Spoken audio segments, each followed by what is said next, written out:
Welcome back, everybody, to the Nerdcore Podcast. The podcast reviews the movies and talks that nerd shit.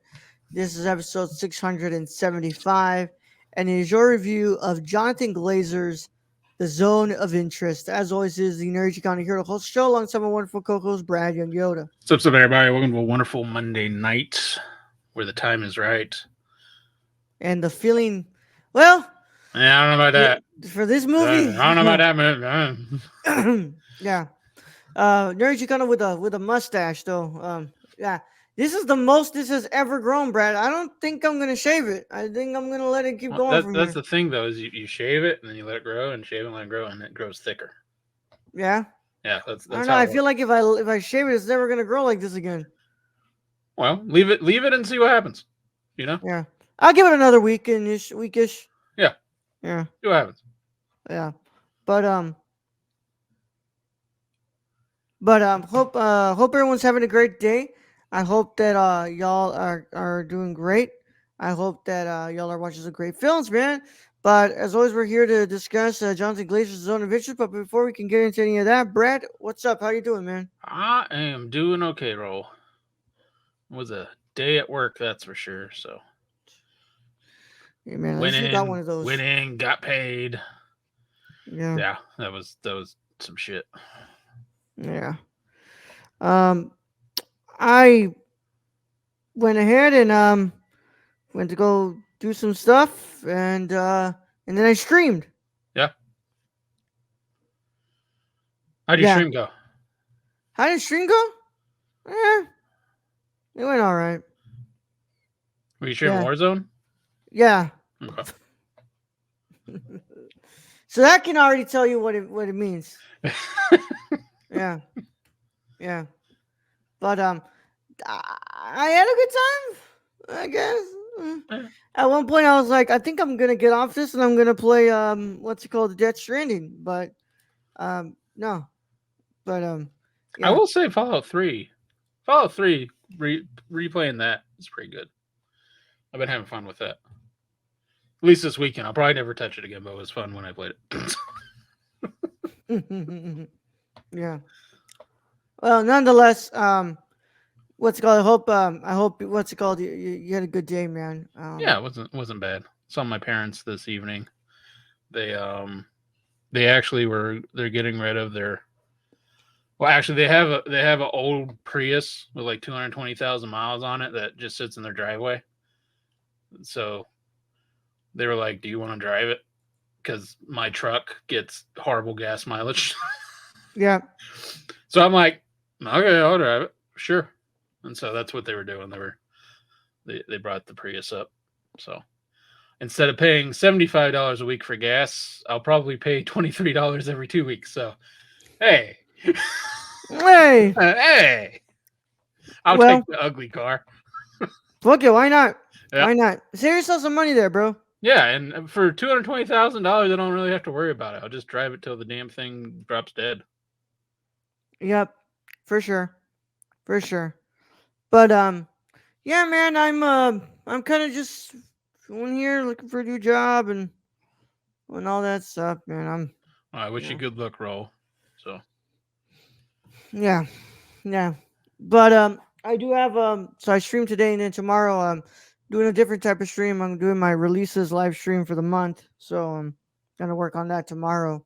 I got a stack of Blu-rays and I need to do a video on here, so to work on that. Got some good stuff. In.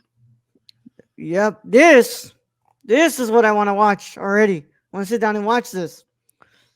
I already gave away my Blu-ray. Did you? It's the only version of it that I hold right now. Okay. Yeah. I kind of started looking at the transfer and a lot better. Massive improvement, Brad. Cool.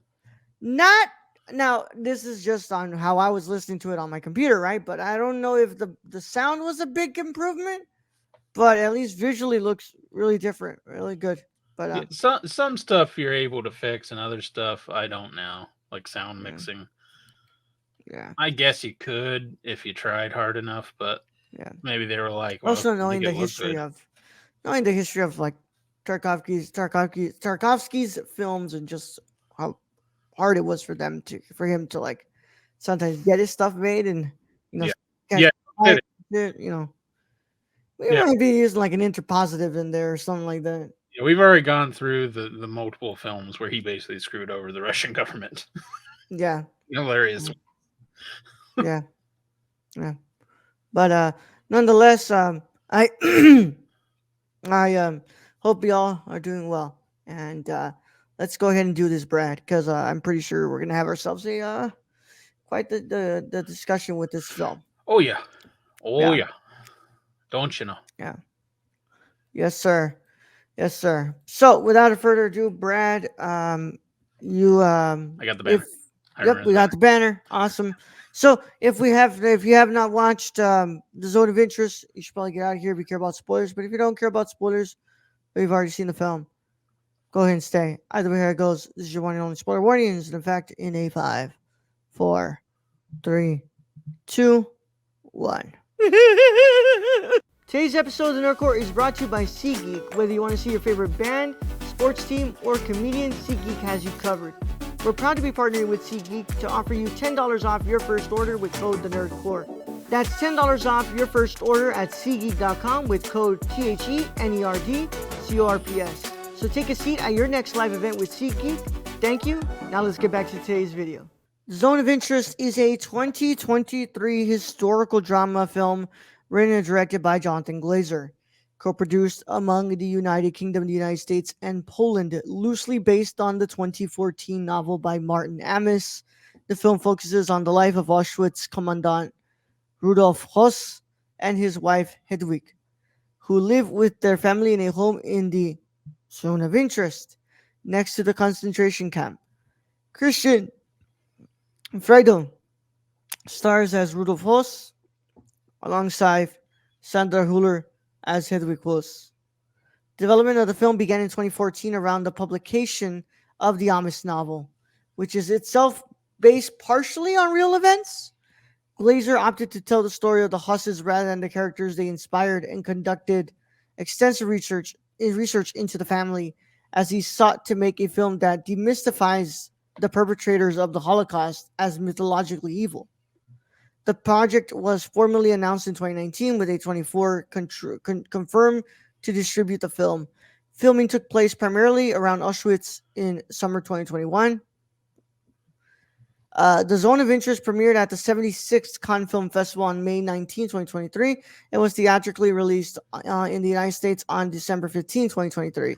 The film received critical acclaim with praise towards Glazer's direction and script, the minimalist use of music, sound design, cinematography, experimental narrative, and atmosphere. Among his accolades, The Zone of Interest received 5 nominations, including Best Picture at the 96 Academy Awards, winning 2 Best International Feature for the first for a non-English British film, and Best Sound. The film also won the Grand Prix at the Cannes and 3 British Academy Film Awards, including Best Film, not in the English language, received 3 nominations at the Golden Globe Awards, and was named one of the top 5 international films of 2023 by the National Board of Review.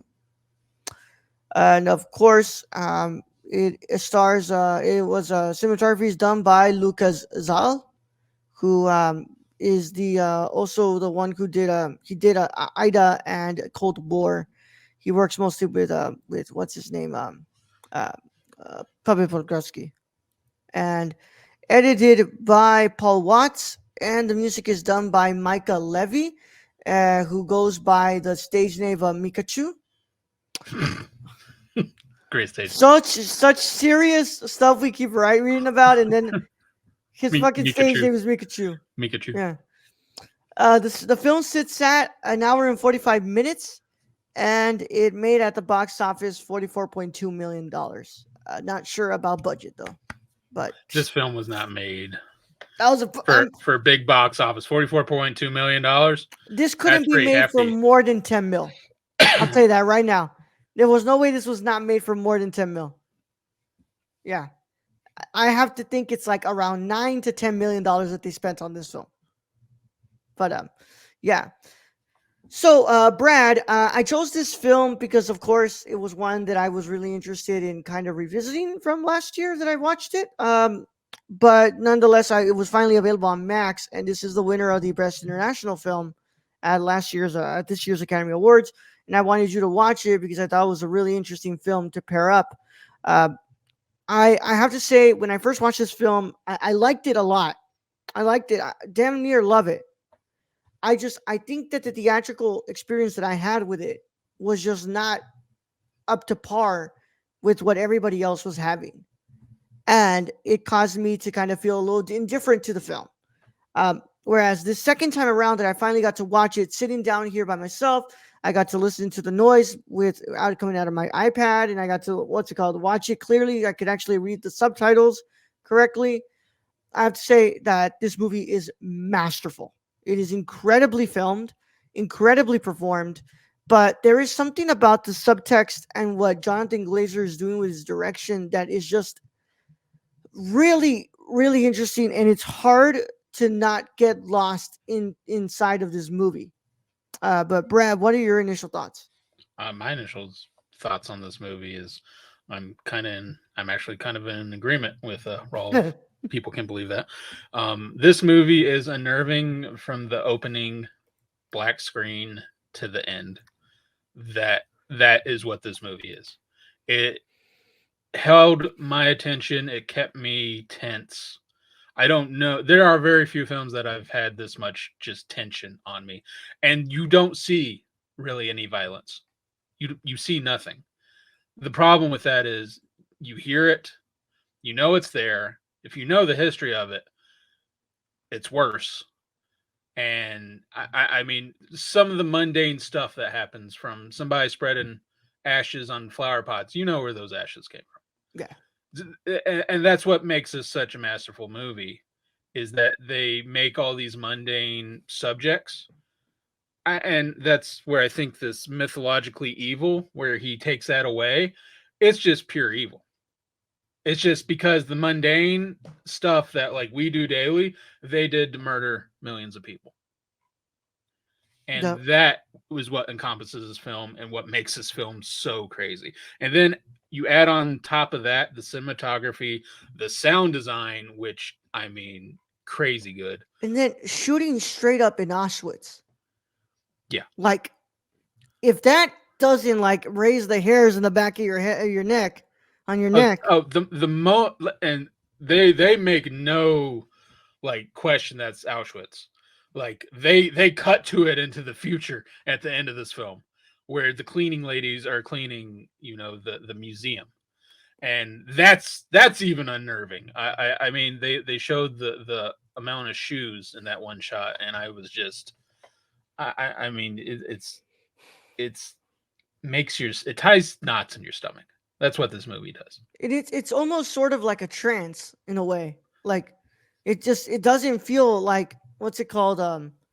It feels as more as like you're a spectator, and that's what makes it so like even more unnerving is that like we're reminded like there was a lot of people who just sat That by there and allowed it. and allowed it. Yeah. And it's what an incredible movie, man. What an incredible movie. I think that there's just so many moments where the movie like really shines. Like I like the cinematography is so natural, like very much not like heavily stylized. It's more stylized in the framing Hmm. and the way that shots are kind of what's it called blocked There's some than lighting. than the There's some actual lighting in certain scenes. well, you know where the fire what's it called just completely lights up the rooms, Yeah. The and you know. children's room at that. Mhm. And stuff like the infrared scenes, which Brad, to me I think that meant that was more of a that was like looking at the past and the people who used to live there before there was an actual concentration camp. you know I think that's what that to me read as. I might be Mhm. wrong there. I'm not sure I'm exactly. not positive. I thought it was somebody leaving apples for the prisoners. That's what I thought, but maybe Yeah, because the because she thing goes with back that, into the house. She well, goes into yeah, the she comes house. back in the house, but the sheet music she has, that to me was written just from the words. That was written by someone in the camp Yeah. that she found, and that's what Well, she was playing. And it's a very haunting song at that. yeah. It's very haunting. This whole film is very haunting, and I don't understand people who. were crying about the fact like it's so dull, it doesn't show you anything, and it's like I think the Th- fear is right there where you know what's happening because you and hear everything, and that's what the sound design is just so good because you can just hear every single noise, yeah, gunshot, and the the thing, trains arriving, Brad. The, you know yeah, the how smoke, life is inside those trains when they arrive to the freaking concentration camps. yeah. And that's the thing with this is, they've made tons of World War II movies. Tarantino made Inglorious Bastards, which is a completely violent film. If you want those films, they're there. This to me is without even that violence shown. This is a horror film, just outright. Just because you hear it, you can hear it. You know it's there. You know what's happening. You know when the flames through that chimney are going. You know what's going on. And this family, they just go through life. And then not only do you get this family that just goes through life and just does their mundane tasks and has breakfast and shit, um, we get to go see a Nazi conference. And anyone who's been to a conference, it kind of looks like that. Without the Nazis, of course, and killing a Yeah. ton of people, but they Well, sit in a not room and they make outwardly, these. not outwardly. What's it called? Saying they're Nazis, right? Something you'll never know until like, one day on Facebook, all of a sudden Yeah, you're seeing some people just posting. yeah, but I mean, not it's not a room full of Nazis though. Yeah, I don't think. yeah, I would hope not. But anyways, they literally have a meeting in a room, and it's like it's nothing. It's like, yeah, we have 700,000 Jewish people coming down, and we need to know, what's the most efficient way to deal with them. And they go through the process, and they basically vote on the matter. And it's like, this is fucking weird. Like that's to me, because I'm a part of meetings and stuff, and we vote on stuff all the time, never to kill yeah, millions of people.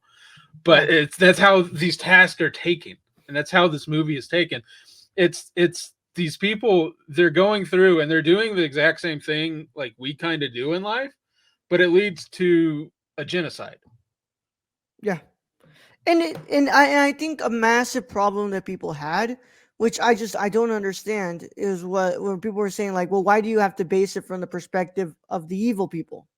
And it's like, well, first of all, we have 1,000 films that come from the people who suffered from this. There's a lot of books that Yeah, showcase what people suffered. there's a lot of We know about, documentaries like we know you about should it. know this, and that makes this film even more terrifying because they But don't outright show it. I don't believe that Glazer is trying to make you sympathize with them at all. I think he's making you look at like saying like look at the mundane nature of their lives, and somehow they think that they're much more important than the people who are suffering. Like Sandra Huller breaks down because her husband is going to be sent to a new area to work in. And she's gonna have to leave Meanwhile her the house. meanwhile the people who live next to her are literally being separated, or some of them don't even make it with their children when they get to the concentration Yeah, camp. But she's like over here like, oh my god, I'm gonna have to raise my children alone while my husband works over there in like a different city. It's like, well, if you would look at it from a different perspective, the people who are next to you who are dying and being killed off don't even have the chance to say goodbye to their children in those trains.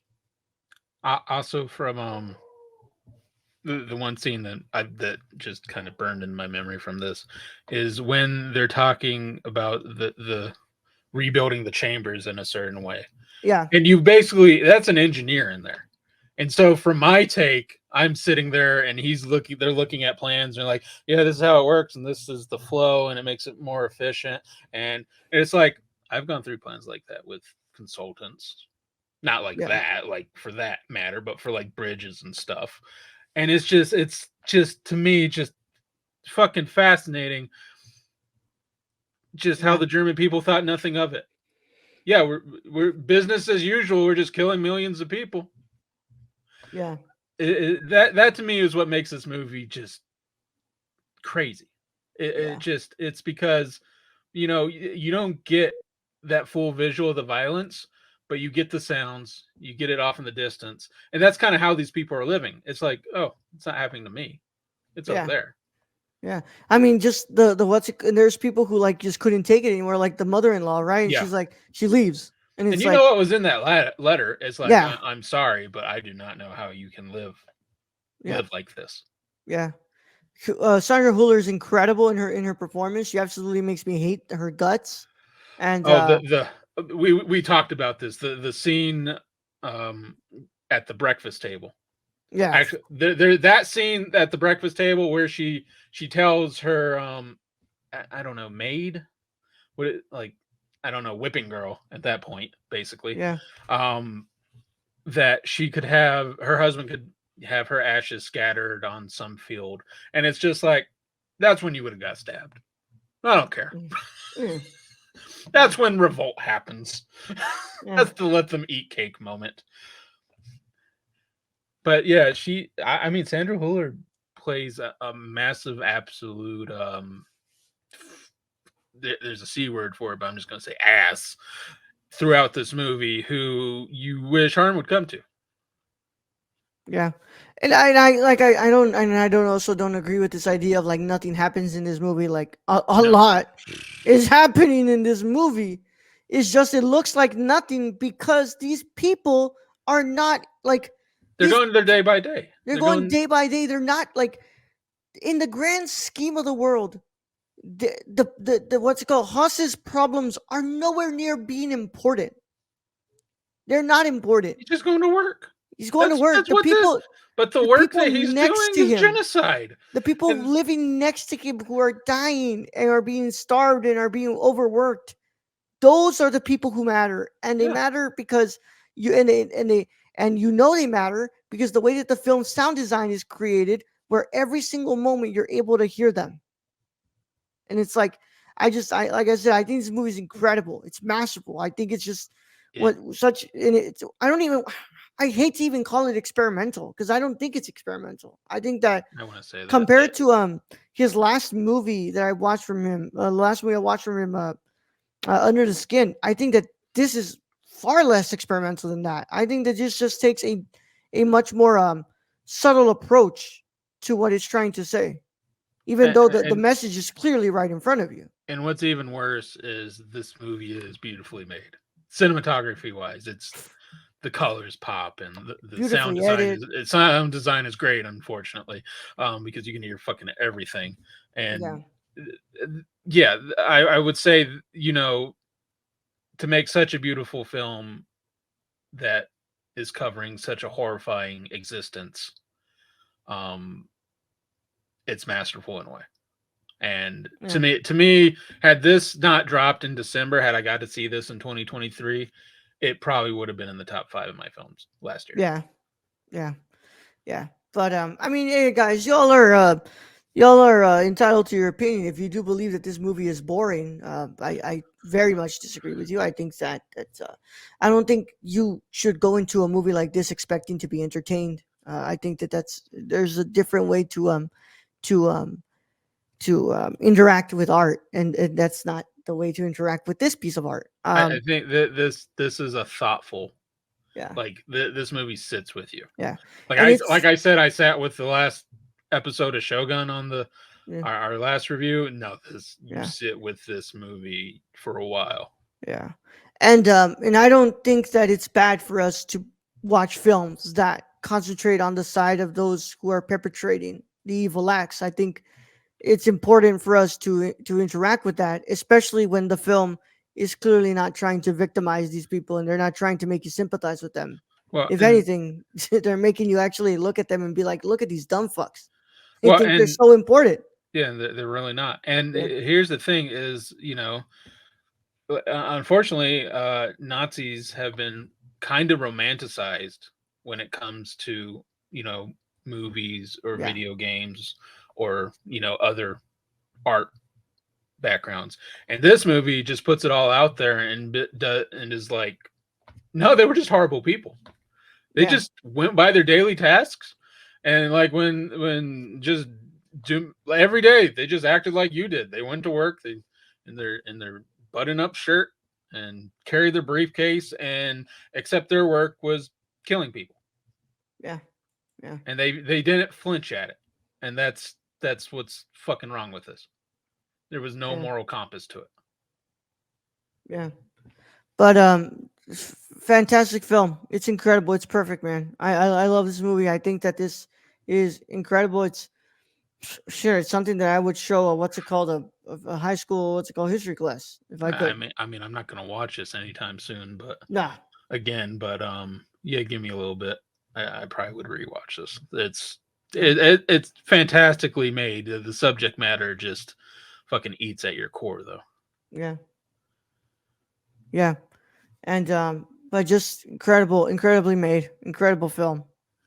Just man, I hope this gets a physical release. I would really like to have this one in my collection. I think it's just masterfully crafted. But Brad, yeah, it's a 10 out of 10. What's your final verdict? 10 out of 10, and I'm still wondering how. And we didn't really bring up Christian Friedel, Oh yeah, his portrayal, which is, which is, I mean, for being such an evil person, you showed a very mundane way of going about it, but that's yep, probably how he did it. It's just like, yeah, this is my day to day activities. Here's a checklist. What I got to do today. yep, Uh, but then there's parts of this where it's like he goes to his horse and he says he's gonna miss his horse and he loves his horse, and then they show the dog and how well the dog is fed and all that, and you're just thinking throughout this whole film of how just the fucking mistreatment and the death on the other side of that, probably foot wide wall.